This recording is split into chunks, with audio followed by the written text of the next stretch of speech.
గత శతాబ్దంలో ప్రధాని నరేంద్ర మోదీ గారి నాయకత్వంలో భారత పర్యాటక రంగం అద్భుతమైన వృద్ధిని సాధించింది.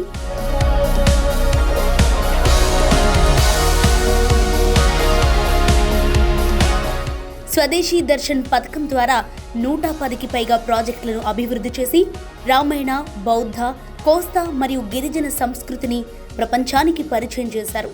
దీని ఫలితంగా 2024లో 2.057 కోట్ల మంది అంతర్జాతీయ పర్యాటకులు భారత్కు వచ్చారు. 2.93 లక్షల కోట్ల విదేశీ ఆదాయం భారత్కు లభించింది. NH 544G రహదారి నిర్మాణంలో 4 గిన్నిస్ రికార్డులు కూడా నమోదయ్యాయి. నరేంద్ర మోదీ ప్రభుత్వంలో భారతదేశం నేడు ప్రపంచ పర్యాటక పటంలో అగ్రగామిగా నిలుస్తోంది.